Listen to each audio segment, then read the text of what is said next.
तो फिल्म की शुरुआत एक जंग से होती है। रोमन्स ने इस वक्त अफ्रीका पर हमला किया हुआ था और ये जंग कई दिनों से चल रही थी। अजीब बात ये थी कि अफ्रीका की फौज को जो जनरल लीड कर रहा था वो एक रोमन आदमी लूसियस था। जंग में लूसियस की वाइफ भी उसका बराबर साथ दे रही थी, पर बदकिस्मती से वो रोमन्स के हमले में मारी जाती है। रोमन्स की तादाद वैसे भी ज्यादा थी और वो पहले से भी अफ्रीका पर भारी पड़ रहे थे, लेकिन लूसियस और उसकी वाइफ की जहानत ने उन्हें रोक रखा था। लेकिन अपनी वाइफ के मरने के बाद लूसियस का सारा हौसला टूट गया। वो जो अपनी वाइफ से बेइंतहा प्यार करता था, उसके मरते ही लूसियस ने भी लड़ना छोड़ दिया और ऐसे रोमन्स जीत गए और वो लोग हार गए। रोमन्स ने अफ्रीका पर कब्जा कर लिया और अफ्रीकी फौज को लूसियस समेत बंदी बनाकर रोम ले गए, जहाँ इस वक्त दो जुड़वा भाइयों गेटा और क्रैकला की हुकूमत थी। रोम के पहले बादशाह बहुत ही ज्यादा रहमदिल थे, लेकिन जब से इन दोनों भाइयों की हुकूमत आई थी, यहाँ की सारी आवाम परेशान रहती थी क्योंकि ये बहुत जालिम थे।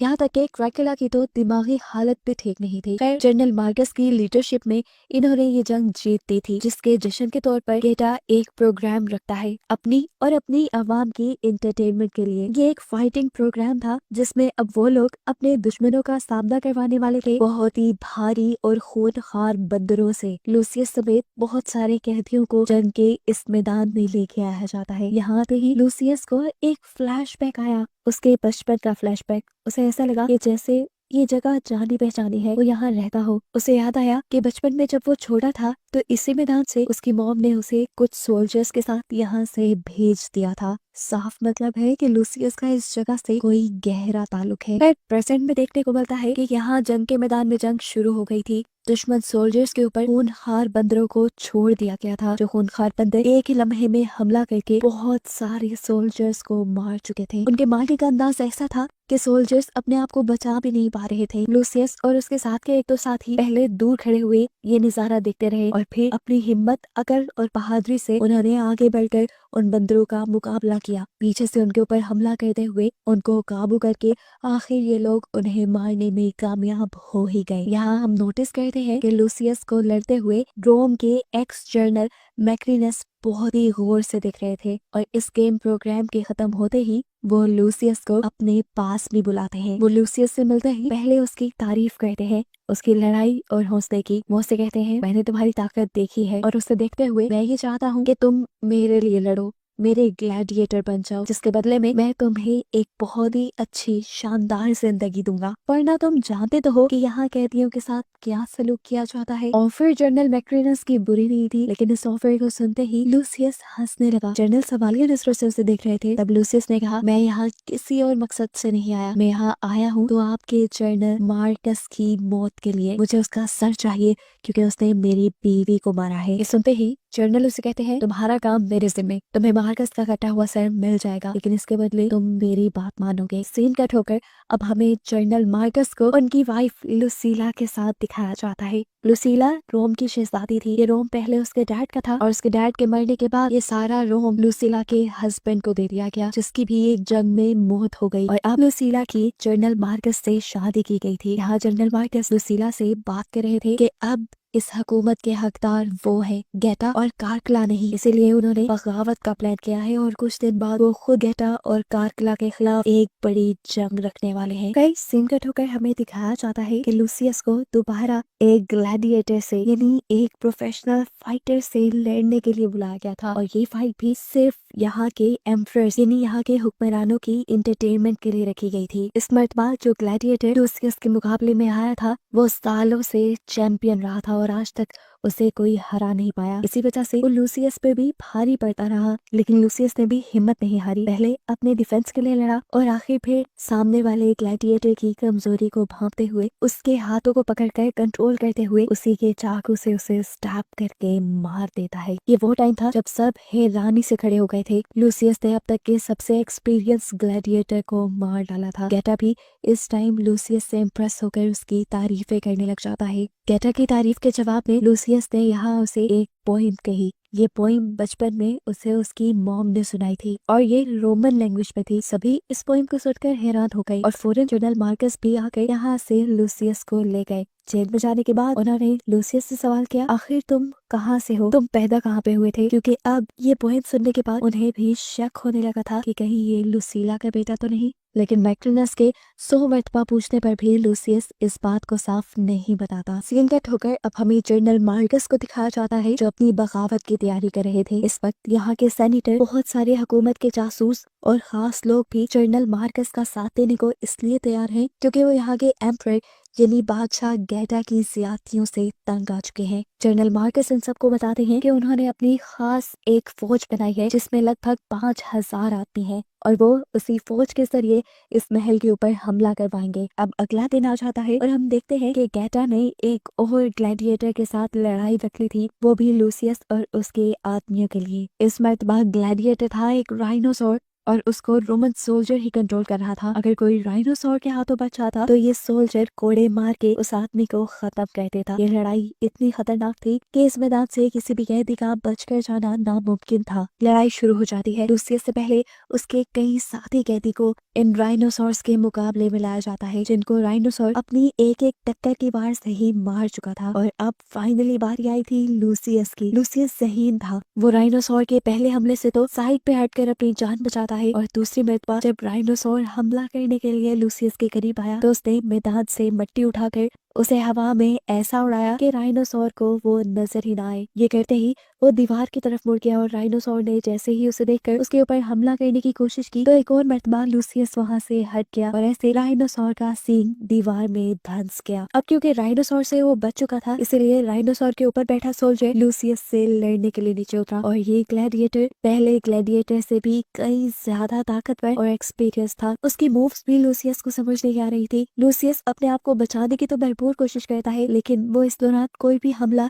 सामने वाले ग्लैडिएटर पर नहीं कर पा रहा था। इससे पहले कि लूसियस अपनी कोई चाल चलता उससे पहले ही सामने वाला ग्लैडिएटर लूसियस के ऊपर हमला करके उसे नीचे गिरा देता है। यहाँ लड़ाई खत्म हो चुकी थी। वो ग्लैडिएटर लूसियस को जान से मारने वाला था लेकिन तभी गैटा ने एक इशारा करके ये लड़ाई रुकवा दी क्योंकि वो लूसियस को एक और मौका देना चाहता था। उसे लूसियस का टैलेंट पसंद आया था। लूसियस को मौका देते हुए गैटा ने वही पोइम पढ़ी थी जो पिछली गेम में जीतने के बाद लूसियस ने उसके लिए कही थी। गैटा के मुंह से ये पोइम सुनकर लुसीला को बहुत सारी पुरानी बातें याद आई। ये पोइम उसे सुनी सुनी लग रही थी लेकिन उसने ये कहाँ सुनी थी, कहाँ पढ़ी थी, उसे याद नहीं आ रहा था। कमरे में जाके भी वो इसी सोच में, इसी कश्मकश में पड़ी रही और आखिर उसे याद आ ही गया कि जब अपने हस्बैंड के मरने के बाद वो लूसियस यानी अपने बेटे को दूसरे सोल्जर्स के साथ यहाँ से भेज रही थी तो तब उसने अपने बेटे से ये पोइम कही थी। ये देखकर लुसीला समझ गई कि लूसियस कोई और नहीं बल्कि उसका सगा बेटा है। यहाँ फ्लैशबैक में हमें दिखाया जाता है कि आखिर क्यों लुसीला ने लूसियस को अपने से इतना दूर भेज दिया था। लूसियस के जब डैड एक जंग में मरे थे तो उस टाइम लूसियस की उम्र बहुत छोटी थी और कानून के मुताबिक अगला बादशाह लूसियस ही होने वाला था, लेकिन उसकी छोटी उम्र की वजह से कोई भी उसे मारकर ये तख्त ले सकता था। अपने बेटे की जान बचाने के लिए तब लुसीला ने बहुत बड़ा फैसला किया और अपने बेटे को यहाँ से बहुत दूर भेज दिया। लुसीला अब और देर ये तख्त, ये हुकूमत किसी और के पास नहीं देख सकती थी। उसने फैसला किया कि वो आज रात ही जाकर ये सारी सच्चाई लूसियस को बता देगी। जेल में आते ही लुसीला ने लूसियस से पहले माफी मांगी क्योंकि उसने अपने बेटे को अपने से बहुत दूर कर दिया था और यही वजह थी कि वो अब तक अपने बेटे को पहचान भी नहीं पाई थी। उसके बाद लुसीला ने उसे बताया कि मैं तुम्हें अपने से दूर नहीं करना चाहती थी लेकिन उस वक्त मेरी मजबूरी बन गई थी। तुम्हारे डैड के मरने के बाद तुम्हारी जान के दुश्मन बहुत से लोग बन गए थे और उन सब लोगों से बचाने के लिए मैंने तुम्हें इतना दूर भेज दिया। तुम मेरे सगे बेटे हो, इस जगह के असली वारिस और असली हुक्मरान। लूसीला तो और भी बहुत कुछ कहना चाहती थी लेकिन लूसियस गुस्से में था। न जाने क्या बातें उसके दिमाग में चल रही थी, क्या कुछ उसे तंग कर रहा था, इसलिए उसने लूसीला को डांट कर यहाँ से भेज दिया। अब सीन कट होकर हमें अगला दिन दिखाया गया जहाँ दोबारा से लूसियस को एक और जंग में लड़ना था। ये लड़ाई पहले से कहीं ज्यादा खतरनाक थी। ये लड़ाई एक जहाज पे होनी थी जो जहाज एक ऐसे पानी में था जिस पानी के अंदर खुले भूखे शार्क छोड़े गए थे। अगर लूसियस हार जाता तो उसे पानी में फेंक दिया जाता और अगर वो लड़ते लड़ते खुद अपना बैलेंस खराब करके पानी में गिर जाता तो शार्क्स उसे खा लेती। इस मर्तबा भी वो बहादुरी से लड़ता है और अपने सामने वाले ग्लैडिएटर को मारकर वो एक तीर दोबारा उठाता है और जनरल मार्कस की तरफ फेंकता है। उसने ये वार इसलिए किया था क्योंकि जनरल मार्कस ने उसकी बीवी को मारा था और वो यहाँ पर सिर्फ जनरल मार्कस को मारने के लिए ही आया था। यहाँ पर लूसियस का निशाना चूक गया और तीर लगा गेटा की कुर्सी पर। मरा तो कोई भी नहीं, लेकिन जनरल मार्कस अपनी सिक्योरिटी के चलते यहाँ से उठ गए। वो अपने कमरे में गए तो हमने देखा वो अभी भी अपनी जंग की तैयारी में लगे हुए हैं। तब लुसीला उनके पास आई और उन्होंने सबसे बड़ी खबर जनरल मार्कस को ये थी कि उनका बेटा यानी लूसियस वापस आ गया है, जो इस जगह का, इस तख्त का असली हकदार है। इस बात ने जनरल मार्कस को बहुत बड़ा झटका क्या था, क्योंकि वो तो खुद यहाँ पे हुकूमत करने के सपने देख रहे थे। खैर, देखने को मिला कि इनकी ये बातें चुपके से एक मेड ने भी सुन ली और उसने जाकर ये बात जनरल मैक्रिनस को बताई, जो यहाँ के पुराने जनरल हैं और जिन्होंने लूसियस को शुरू में अपना ग्लैडिएटर बनने की ऑफर भी की थी। अब ये जर्नल और स्पाई जिनको खबर मिली थी कि लूसियस यानी लुसीला का बेटा वापस आया है, वो ये खबर जाकर यहाँ के बादशाह यानी गेटा और कार्गला को दे देते हैं। यानी उन्होंने जनरल मार्कस को धोखा दे दिया था और सारी बातें जाकर बादशाह को बता दी थी कि पहले तो जनरल मार्कस बगावत करने वाला है और आपसे जंग करने वाला है इस तख्त के लिए, और दूसरी खबर उन्होंने ये दी थी कि लुसीला का बेटा वापस आ चुका है, जो अब उनसे ये तख्त छीन लेगा। ये सुनकर इन दोनों को गुस्सा आ गया और गेटा ने फौरन लुसीला और जनरल मार्कस को बंदी बनवा लिया, यानी कैद करवा दिया। सीन कट होकर हम जेल में लूसियस को देखते हैं, जिसके पास एक सोल्जर बैठा हुआ था। ये सोल्जर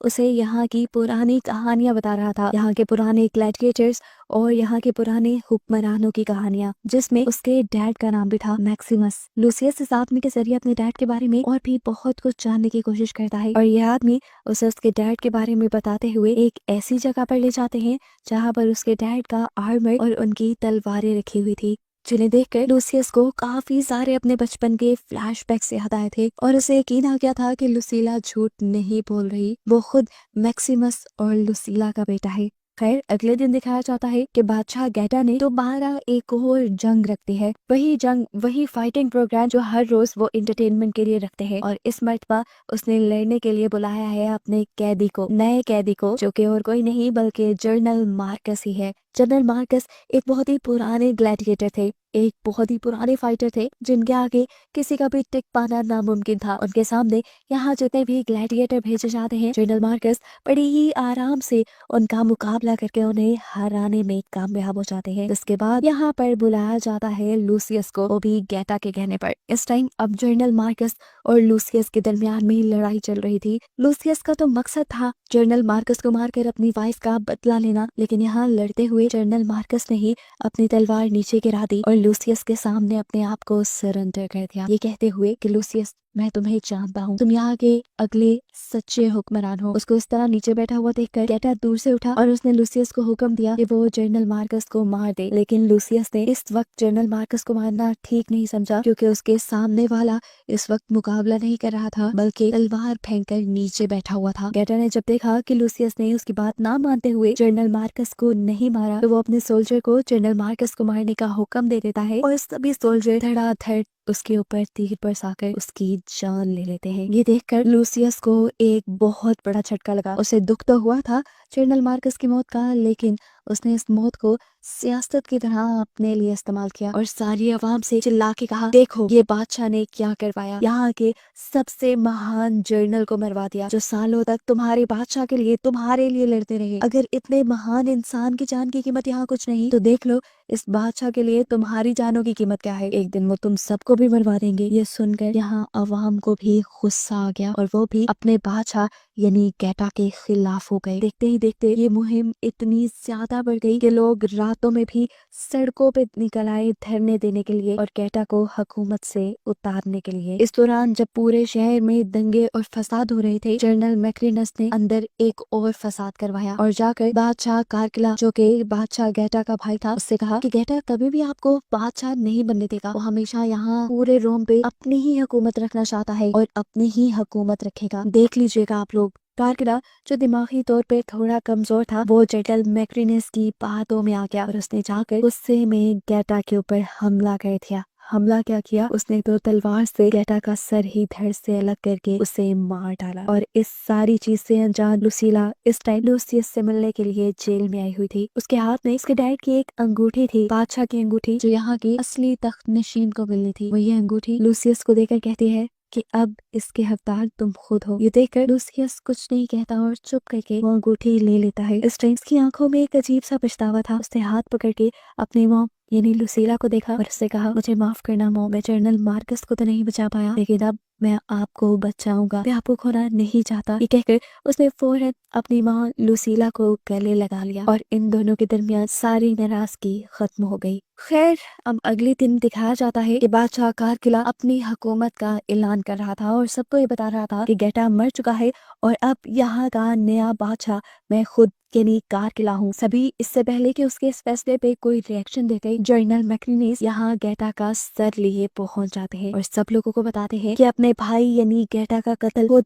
कारकिला ने किया है और बादशाह को मारने की सजा में यहाँ कारकिला को ही फंसा दिया जाता है और जेल में भेज दिया जाता है। ये सारी चाल असल में थी मैक्रिनिस की ही, लेकिन कारकिला को समझ नहीं आई क्योंकि वो सही नहीं था और इन दोनों को रास्ते से हटाने के बाद जनरल मैक्रिनिस ने यहाँ पर अपने बादशाह होने का ऐलान कर दिया। यहाँ पे उनकी हुकूमत आई। पीछे से लूसियस ने अपनी चालें खेलना शुरू कर दी। लूसियस ने अपनी अंगूठी जो उसकी मॉम ने उसे दी थी उसे एक सिपाही के हाथ में दिया और उसे एक खास जगह बताई और बताया कि इस जगह पर तुम्हें जनरल डोरिस मिलेंगे। उनको ये अंगूठी देकर कहना कि रोम के बादशाह लूसियस ने आपकी मदद मांगी है। ये सुनकर सिपाही जान गया कि लूसियस कोई और नहीं बल्कि लुसिया का बेटा था। उसने भी लूसियस का हुक्म माना और वो जनरल डोरिस की मदद लेने के लिए निकल गया। यहाँ जनरल मैक्रिनीस ने ताकत के नशे में चूर लूसियस को एक नई ग्लैडिएटर गेम के लिए बुलाया। क्योंकि लूसियस ने जनरल मैक्रिनीस के ग्लैडिएटर बनने से मना किया था, इसीलिए अब जनरल मैक्रिनीस उसे अपने सामने कई लोगों से लड़वा कर बदला लेने का इरादा रखते थे। ये पैगाम जब लूसियस तक पहुंचा तो लूसियस गुस्से से पागल हो गया, लेकिन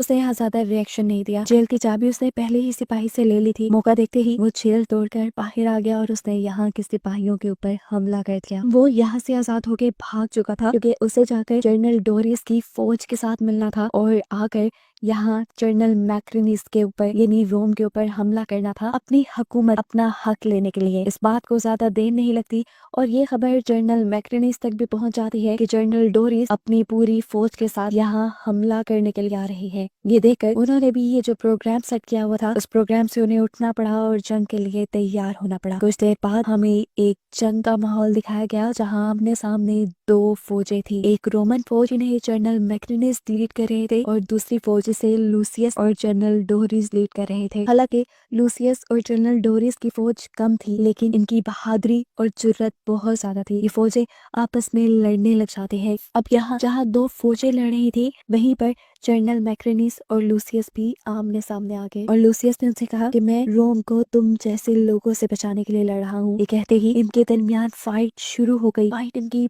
बहुत भयानक थी। कभी लूसियस तो कभी जनरल मैक्रिनिस एक दूसरे पर भारी पड़ रहे थे। तलवारबाजी करते हुए ये लोग पानी में उतर आए, लेकिन अपनी लड़ाई नहीं छोड़ी। लड़ाई करते करते एक पॉइंट वो भी आया जब आखिर जनरल मैक्रिनिस लूसियस के ऊपर भारी पड़ गए और लूसियस के ऊपर हमला करते हुए उन्होंने लूसियस को पानी के अंदर गिरा दिया। लूसियस हार मानने ही वाला था, लेकिन तभी उसके कानों में उसकी मॉम की आवाजें गूंजी, जिसे दूसरी तरफ मैक्रिनिस ने अपने आदमियों के जरिए मरवा दिया था। हिम्मत करके वो उठा और उसने इस मर्तबा मैक्रिनिस के ऊपर हमला करके उसे मार डाला। उसे मारते ही जीत उसकी हो चुकी थी। अपने जीते ही उसने यहाँ अपनी सारी आवाम से कहा, मेरे डैड यानी मैक्सिमस का ख्वाब था कि ये रोम एक ऐसा मुल्क बने जहाँ सबके लिए अमन हो, लेकिन बदकिस्मती से किसी हुक्मरान ने उनके इस सपने को पूरा नहीं होने दिया। लेकिन मैं उनके इस सपने को हकीकत में बदलूंगा। ये कहते ही सब लोग भी उसके लिए तालियां बजाते हैं और ये शो करते हैं कि वो लूसियस को अपना हुक्मरान